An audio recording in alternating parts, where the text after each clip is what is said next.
Psychology number 1. You feel there is more to life than what is visible. You have likely felt it in quiet moments, when the noise fades and the distractions lose their grip. A sense that what you are seeing, touching, and achieving is only the surface of something much deeper. Life works, you function, you move through routines, relationships, and responsibilities, yet none of it feels complete on its own. There is an underlying intuition that reality is layered, that the visible world is only the outer skin of a much larger inner process unfolding beneath it. This feeling does not come from dissatisfaction alone. Many people are dissatisfied and yet never question the structure of life itself. What you sense is different. It is a psychological awareness that meaning is not exhausted by outcomes, appearances, or social roles.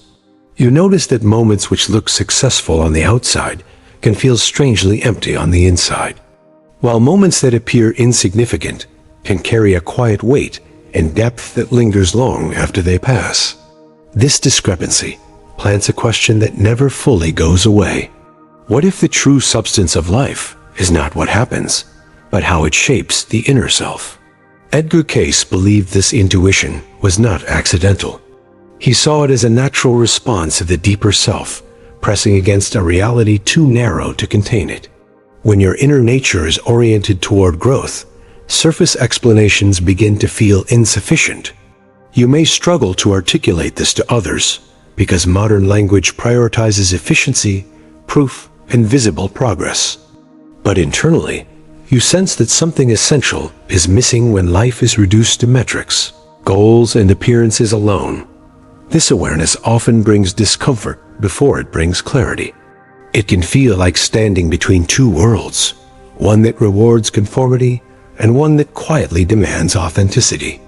You may feel out of place without knowing why, restless without obvious cause, dissatisfied even when things are objectively fine. This is not a flaw in your psychology.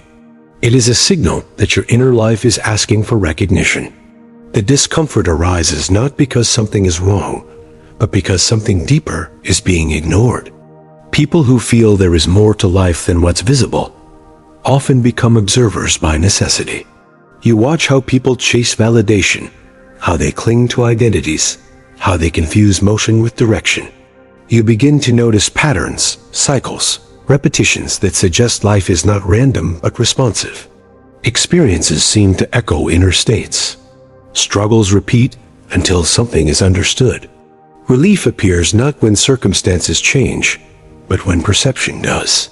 Over time, you start to trust that meaning is not imposed from the outside, but revealed through attention. Cayce emphasized that this deeper layer of life is not mystical in the sense of being unreachable. It is psychological and experiential. It shows itself through conscience, intuition, recurring themes, and emotional responses that do not align with surface logic. When you ignore these signals, life feels flat or fragmented. When you listen to them, even difficulty feels purposeful. This does not mean suffering disappears. It means suffering becomes intelligible. To live with this awareness is to accept that you are participating in something unfinished. You are not here merely to consume experiences or accumulate achievements. You are here to be shaped. Each choice, reaction, and intention subtly alters the inner structure of who you are becoming. When you sense that life is more than what's visible, you begin to live with a different kind of seriousness, not grimness, but depth. You pay attention to how actions feel internally, not just how they look externally. This awareness often isolates you, at least temporarily. Not everyone wants to look beneath the surface. Many are content with explanations that relieve responsibility and dull discomfort. But once you have felt that deeper current, you cannot fully return to surface living. You may still participate in ordinary life, but you do so with a quiet understanding that what matters most is invisible. And that understanding slowly reorganizes your priorities, your values, and your sense of direction. In this way, feeling that there is more to life than what's visible is not a belief you adopt. It is a perception you cannot unsee. It marks the beginning of an inward orientation, one where life becomes a process of alignment rather than accumulation. You stop asking only what you can get from life and begin asking what life is drawing out of you. And once that question takes root, it changes everything. Psychology number 2. You trust inner feelings more than external noise. At some point, you began to notice that the loudest voices were rarely the wisest ones. Advice came freely, opinions arrived uninvited, and the world seemed full of people certain about how you should live. Yet beneath all that noise, there was a quieter signal, subtle but persistent, that did not argue or shout. It simply waited. Over time, you realized that when you ignored it, things went wrong in ways you could not immediately explain. When you listened to it, even difficult outcomes carried a sense of rightness. Trusting inner feelings does not mean rejecting logic or evidence. It means recognizing that not all knowledge arrives in words or arguments. Some understanding shows up as tension, as calm, as resistance, as an unshakable sense that something is aligned or misaligned long before you can rationalize why. Edgar Cayce described this as intuition, not as supernatural insight, but as the accumulated wisdom of experience, conscience, and inner awareness, speaking through feeling rather than thought. This inner guidance often contradicts external expectations. Society values certainty, speed, and consensus. Intuition is slow, ambiguous, and personal. It cannot be easily defended or explained. When you follow it, you may appear indecisive or unconventional. Others may pressure you to justify your choices with reasons that sound acceptable rather than reasons that are true. Learning to trust your inner feelings requires tolerating, misunderstanding, and resisting the urge to translate your inner truth into language designed to please others. At first, this trust develops through failure. You follow external advice that feels wrong and pay the price. You silence your instincts to maintain harmony and feel the cost internally. Slowly, patterns emerge. You notice that your body reacts before your mind does. Fatigue, anxiety, unease, or heaviness often signal misalignment, while quiet energy, focus, or calm signal coherence. These sensations are not random. They are feedback. When you begin to treat them as information rather than inconvenience, your relationship with yourself changes. Cayce believed that intuition strengthens with use. The more you ignore it, the quieter it becomes. The more you honor it, the clearer it grows. This does not mean intuition always leads to comfort. Often it leads directly into uncertainty, loss, or challenge. But even then, there is a sense of inner consent, a feeling that you are moving in the right direction, despite fear. This distinction becomes crucial. External noise often promises safety. Inner guidance rarely does. It promises integrity instead. Trusting inner feelings also reshapes how you relate to authority. You stop assuming that expertise equals wisdom. You listen carefully, but you no longer surrender your inner judgment. You weigh advice against resonance. Does it feel expansive or constrictive? Does it align with who you are becoming, or only with who others expect you to be? Over time, this practice builds a quiet confidence that does not depend on approval. You learn that certainty imposed from outside is fragile, while clarity felt from within endures. This trust extends into relationships. You become more sensitive to emotional undercurrents, to unspoken truths, to mismatches between words and intent. You notice when something feels off, even if nothing appears wrong. Instead of dismissing these impressions, you take them seriously. This does not make you suspicious.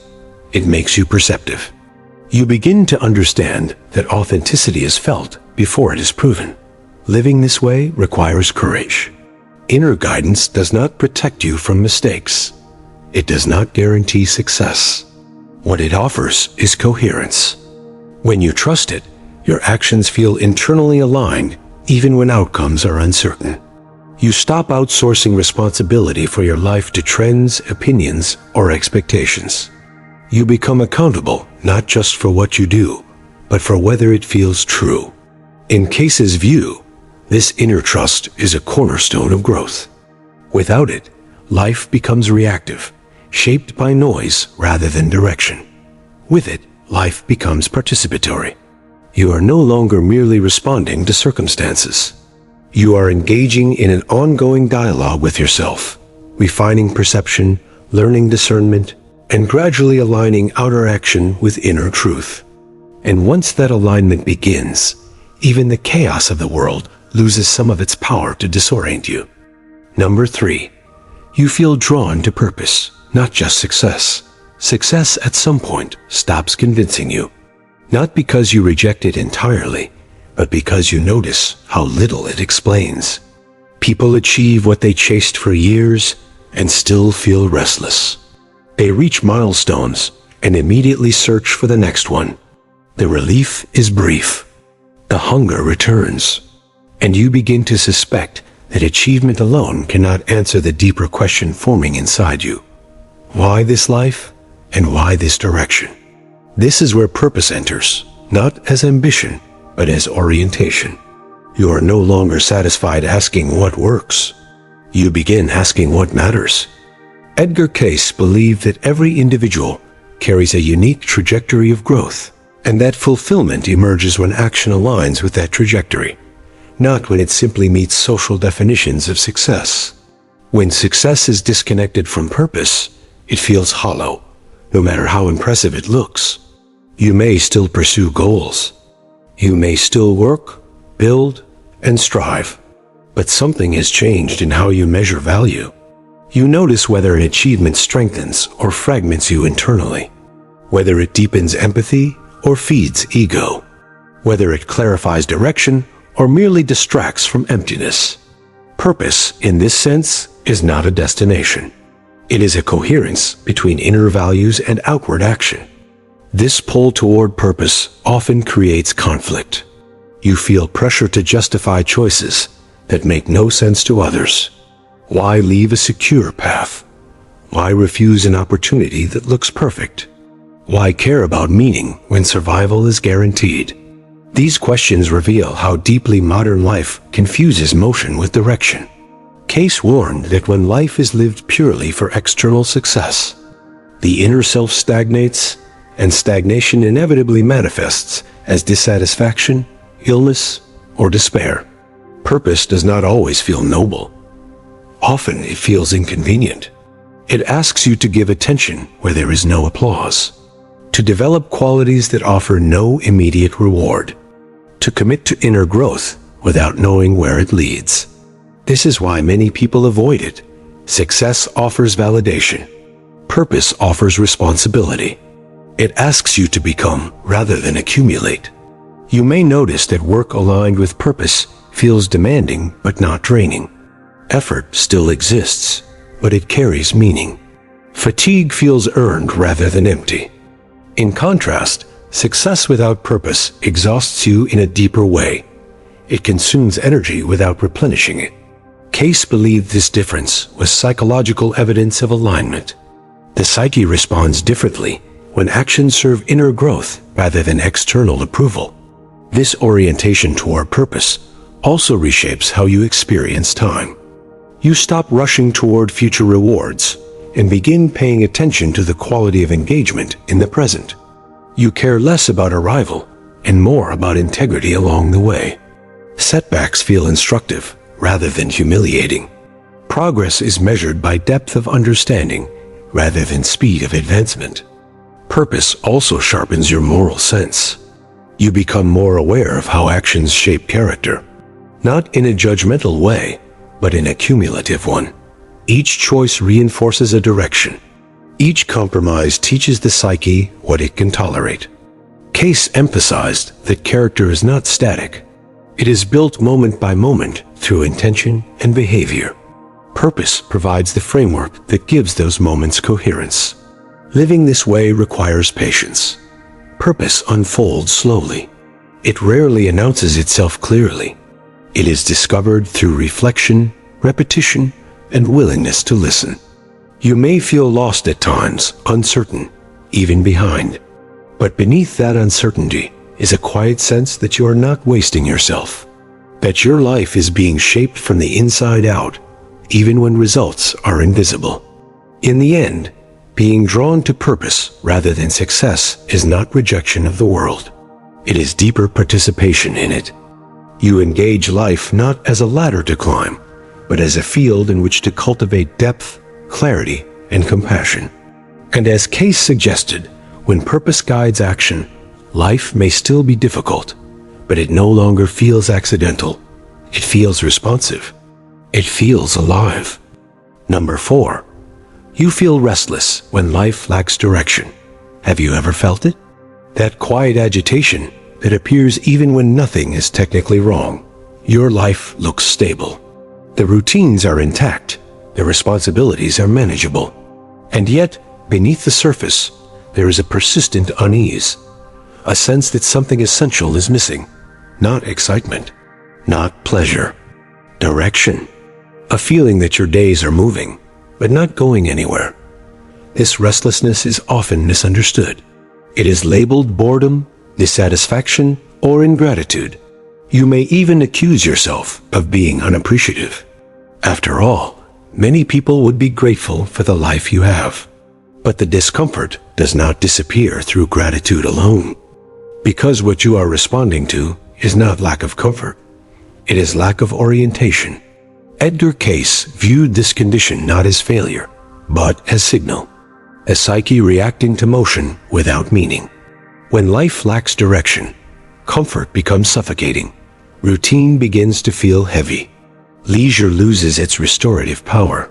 Even pleasure starts to feel thin, like a distraction rather than nourishment. You may fill your time, your schedule, your mind, yet still feel underoccupied at a deeper level. This is the paradox Cayce emphasized. A person can be busy and stagnant at the same time. Direction is not the same as goals. Goals can be borrowed. Direction cannot. Direction emerges from inner coherence, from the sense that your actions, values, and growth are aligned. Without that alignment, effort drains rather than builds. The restlessness you feel is not impatience. It is the inner self pressing against a life that no longer fits its developmental stage. Cayce believed the soul evolves through purposeful engagement. When that engagement is missing, stagnation occurs, and stagnation produces anxiety. Not fear of danger, but fear of wasting existence. This is why the restlessness intensifies in moments of silence. When distractions fade, the misalignment becomes audible. You are not running from work or responsibility. You are running from the question you have avoided. What is this all for? This unease does not demand dramatic change. It demands honest attention. Direction often begins as a subtle pull rather than a clear vision. A recurring curiosity. A dissatisfaction that repeats. A sense of obligation to something unnamed. Ignoring it does not make it disappear. It embeds itself deeper, manifesting as irritability, fatigue, or emotional numbness. To respond to this restlessness is to accept uncertainty. Direction rarely arrives fully formed. It unfolds through commitment, reflection, and willingness to move without guarantees. Cayce taught that life responds to sincere intent. When intent aligns inwardly, outer circumstances gradually reorganize. Not magically, but organically. Restlessness, then, is not the enemy. It is the compass trembling. And those who learn to listen to it do not necessarily find easier lives, but they find lives that move with purpose rather than inertia.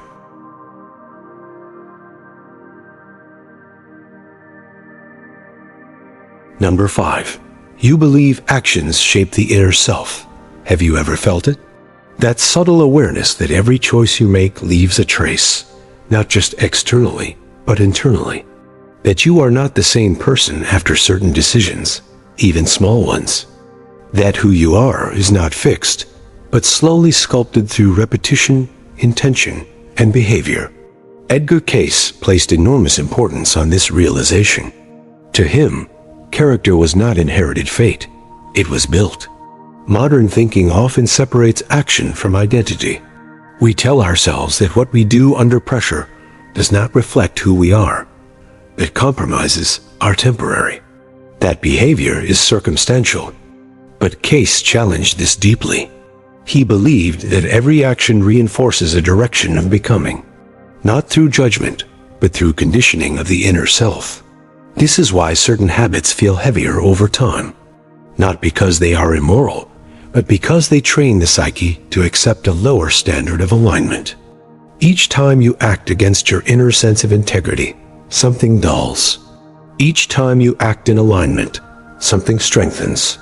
Over years, these small reinforcements accumulate into temperament, resilience and clarity, or confusion, avoidance, and fragmentation. You may notice this in moments of choice when no one is watching, when there is no reward or punishment. Those moments reveal the truth of character formation. Cayce believed these unseen decisions mattered more than dramatic acts.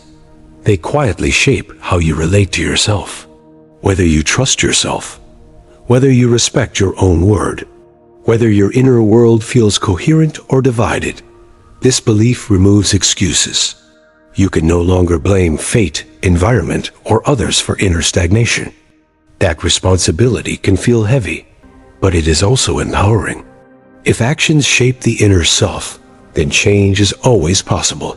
Not instantly, not easily, but gradually through consistency. This perspective also explains why insight alone does not transform. Understanding without embodiment changes nothing. You can know what is right and still live against it. And the psyche registers behavior, not ideology. Cayce emphasized lived truth over intellectual belief.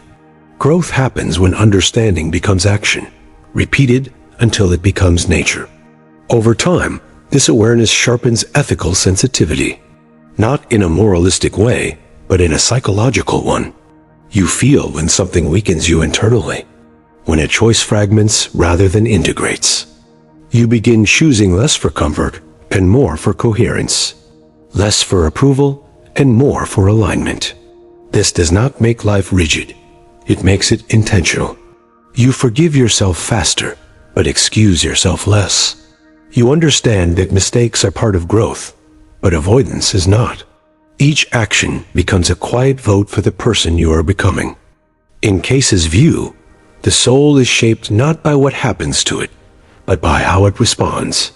Actions are the language through which intention becomes character, and character, slowly formed, becomes destiny, not imposed from above, but built from within. Number 6. You feel responsible for your own inner growth. Have you ever felt it? That quiet but heavy realization that no one is coming to rescue you from yourself. Not fate, not society, not time, not luck. There is a moment, often uncomfortable, when you understand that your inner state, your clarity, your confusion, your peace, your unrest is not something handed to you. It is something shaped slowly and relentlessly by how you respond to life. People who feel guided by something deeper carry this awareness like a silent burden. They do not feel cursed by it, but they cannot escape it either. Edgar Cayce believed deeply in personal responsibility, not as punishment, but as power. To him, growth was not something that happened automatically with age or experience. Growth required participation, conscious effort, attention, choice. Those who feel responsible for their inner development sense that stagnation is not neutral. It is a decision, even when disguised as exhaustion or circumstance. You may notice that you struggle with blaming external forces for long. Even when life hurts you, and it does, you feel uneasy staying in victimhood. Not because you deny pain, but because something inside you whispers that remaining there costs you something essential. Responsibility, in this sense, is not harsh. It is clarifying. It returns agency to where it belongs. This awareness can feel isolating. Many people prefer to outsource responsibility to institutions, beliefs, systems, or other people. It is easier to say, "This is how I am," than to ask, "Who am I becoming?" But those who feel guided by something deeper cannot rest in that comfort. They sense that every repeated thought, every unchecked reaction, every avoided truth slowly sculpts the inner self. Cayce taught that the soul is shaped by action, not intention alone. You can believe in growth, talk about healing, admire wisdom, but unless your daily choices reflect that orientation, nothing changes. This is why people aligned with this way of thinking often feel frustrated with superficial self-improvement culture. They know transformation is quieter, slower, and far more demanding. Taking responsibility for inner growth means observing yourself honestly, not judging, not condemning, but not lying either. It means noticing patterns you would rather ignore, emotional habits, defensive reactions, comfort-seeking behaviors. It means admitting when fear, not truth, is guiding you. This responsibility can feel heavy at first. There is no one else to blame for your inner stagnation. No excuse that fully satisfies. But slowly, something shifts. Responsibility stops feeling like pressure and starts feeling like ground. You realize that while you cannot control life, you can influence how deeply you understand it. While you cannot avoid pain, you can decide whether it hardens or deepens you. People who carry this mindset tend to respect effort over talent, sincerity over appearance, consistency over intensity. They are not obsessed with dramatic breakthroughs. They understand that inner growth happens through repetition, choosing awareness again and again, especially when it is inconvenient. There is also humility in this responsibility. You stop assuming you are done.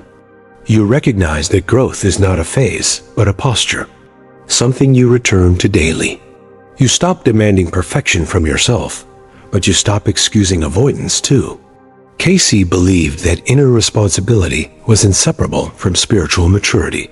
Not spirituality as belief, but as lived alignment.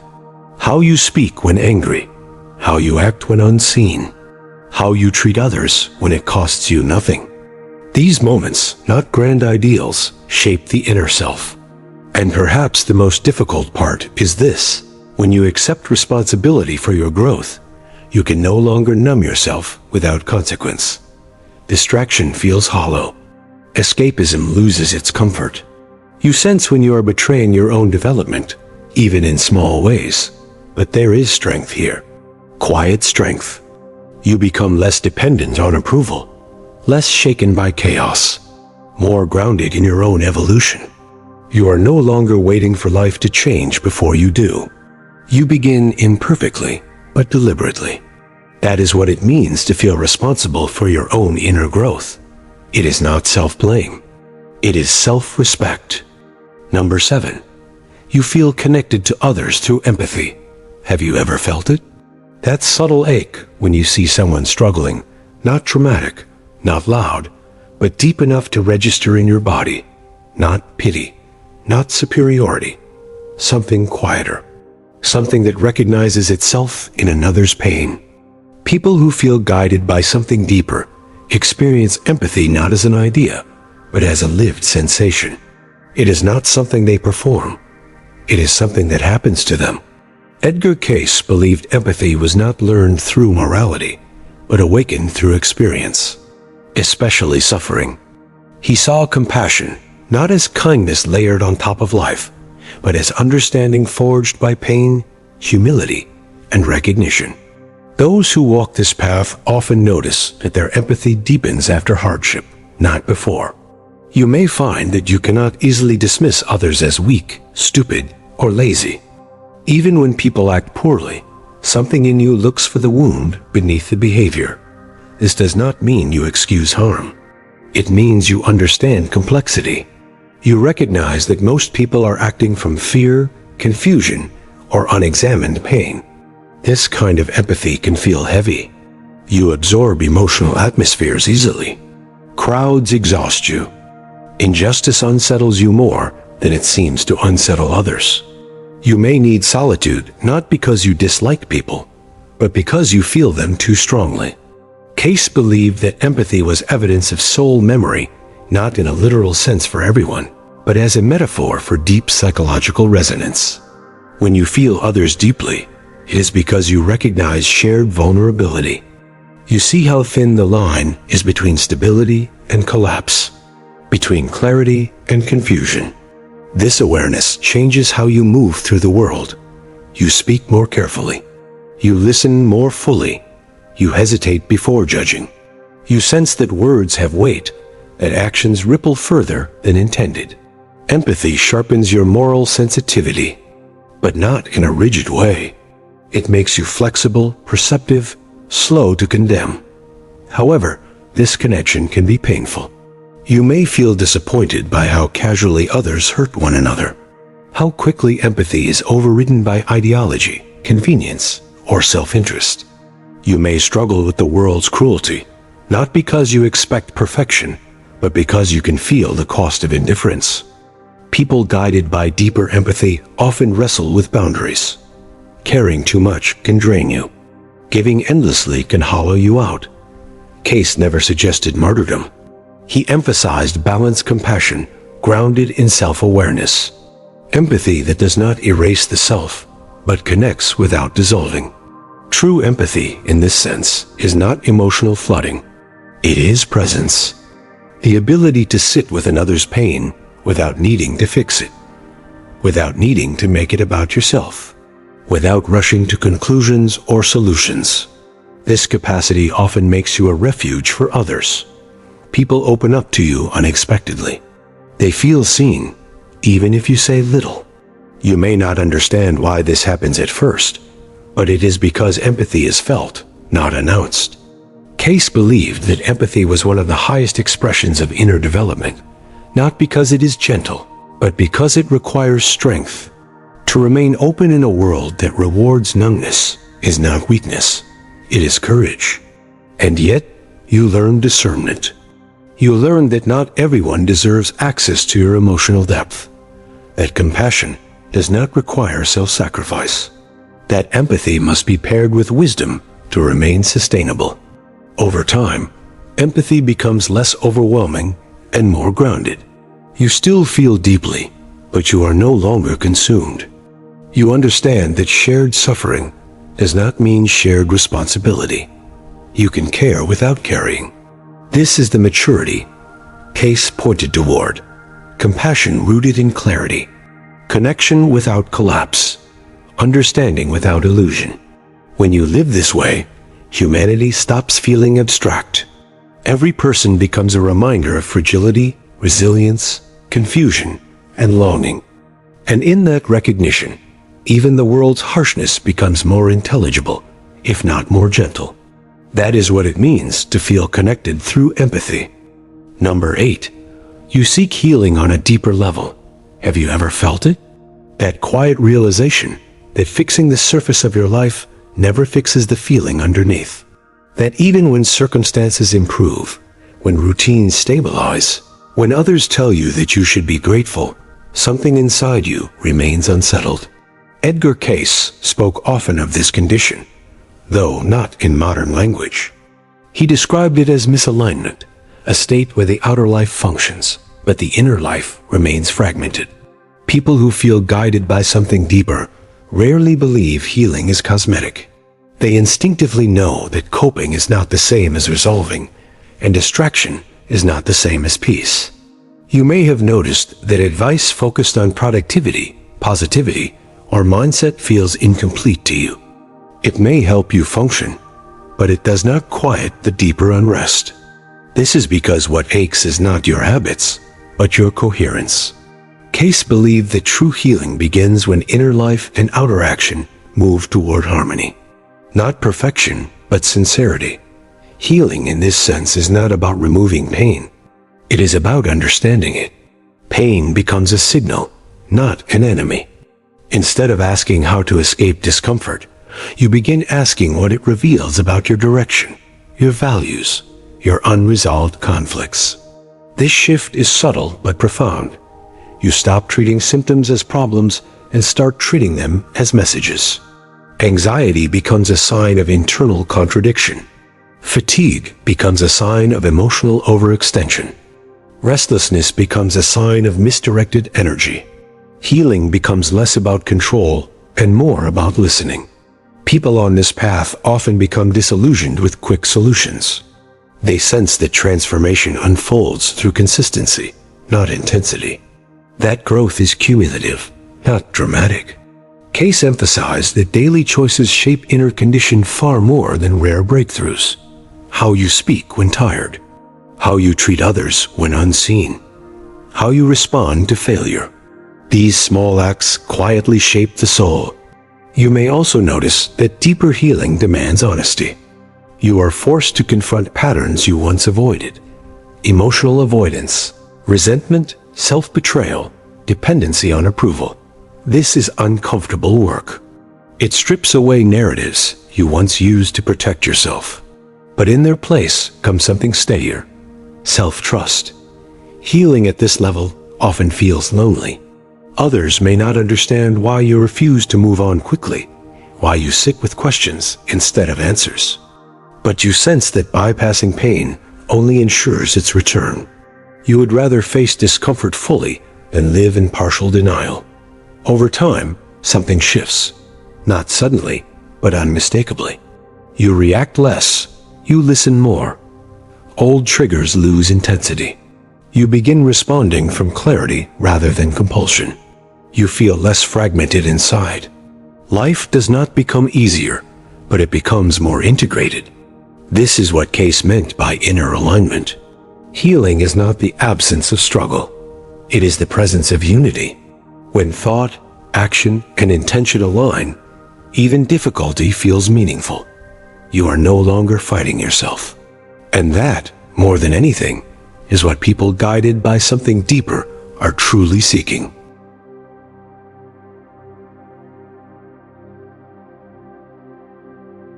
Number 9.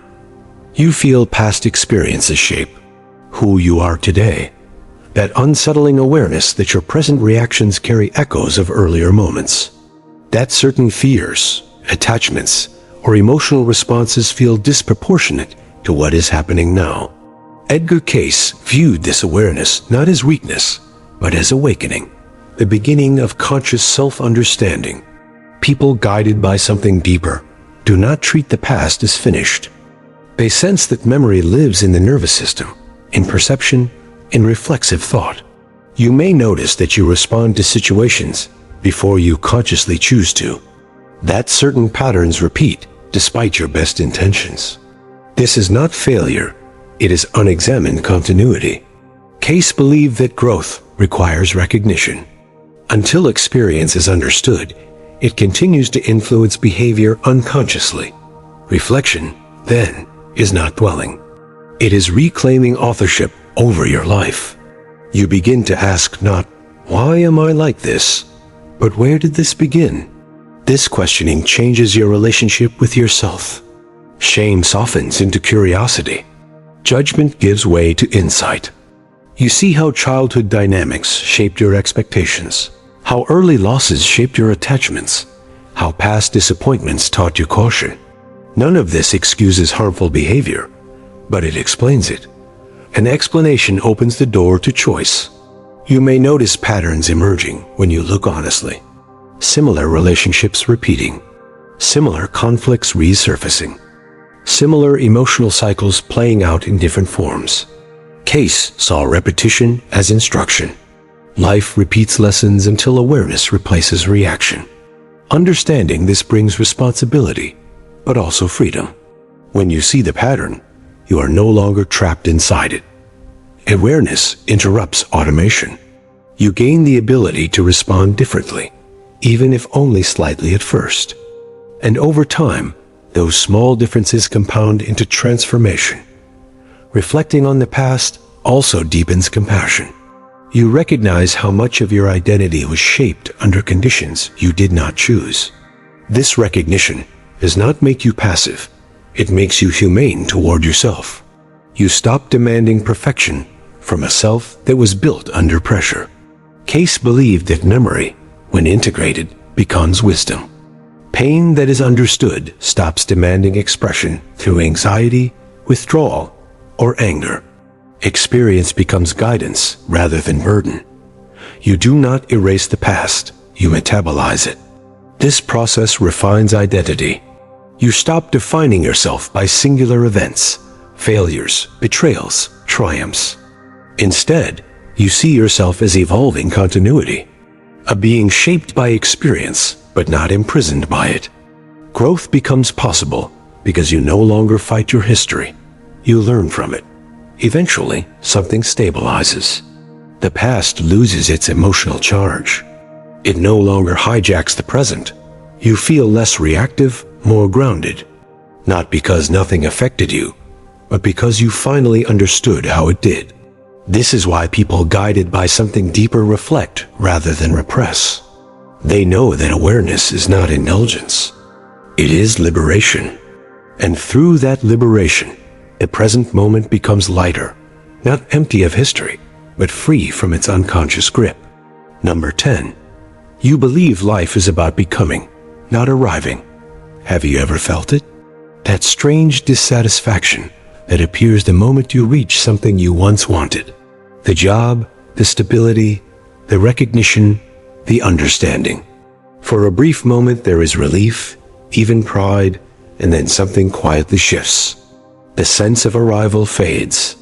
The inner movement resumes.